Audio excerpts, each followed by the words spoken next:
A historia de Galicia está chea de lendas, de camiños de pedra e de montes que gardan segredos. No século XIX, estes camiños foron testemuñas dunha realidade dura e violenta: o bandoleirismo. A fame, as guerras e a pobreza empurraron a moitos homes e mulleres a botarse ao monte, convertendo o roubo no seu único medio de supervivencia. A diferenza doutras rexións, o bandoleirismo galego foi menos romántico e moito máis cru. Actuaban en cuadrillas, coñecidas como gavillas, e non dubidaban en empregar a violencia indiscriminada para conseguir comida, roupa ou diñeiro. Na zona de Tribes, en Ourense, un lugar de paso de comerciantes e nobres, actuaron figuras que a tradición oral encargouse de magnificar. Alí soou con forza o nome de Xanote, un coñecido bandoleiro que sementou o terror e a lenda a partes iguais. Mais ao norte, nos límites coa provincia de Lugo, foron habituais os asaltos do Mellado e de Canuto. E nas proximidades da propia cidade de Lugo, destacaron Benito, coñecido como Alejandro, e outros como o Voluntario e Venancio, o das Pitas. A tradición oral encargouse de converter os seus delitos nuns casos en actos cruéis, en outros casi en fazañas heroicas.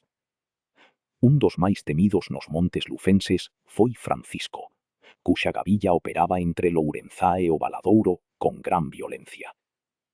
Pola súa banda, na zona de Monforte, fixo historia Manuel, coñecido como Valente, que chegou a fuxir da cadea antes de morrir en un enfrentamento con soldados en 1822. A sociedade, cansa de tantos abusos, comezou a organizarse para defenderse. A creación da Garda Civil a mediados do século XIX foi fundamental para frear esta delincuencia que tiña aterrorizada a poboación rural. Pero o bandoleirismo tamén tivo os seus mitos con tintes de xusticeiros sociais. Antonio, coñecido como Xan Quinto, foi un deles. Roubaba aos ricos e dicíase que tiña compaixón polos pobres. Aínda que a figura máis lendaria foi, sin dúbida, unha muller, Josefa, a famosa Pepa a Loba. A súa historia está marcada pola traxedia, la inxustiza e o desexo de vinganza. Pepa a Loba formou a súa propia cuadrilla e converteuse nun símbolo de rebeldía contra os abusos dos poderosos. Xa a finais do século XIX e principios do XX, surdiu o que moitos consideran o último gran bandoleiro galego, Mamed, alcumado Toribio. A súa habilidade para escapar das autoridades e a súa rebeldía convertérono nun ídolo popular, cuxas fazañas foron relatadas por escritores como Valle Inclán. O caso é que bandoleiros sempre houbo, e as súas historias quedaron gravadas para sempre na memoria dos camiños de Galicia.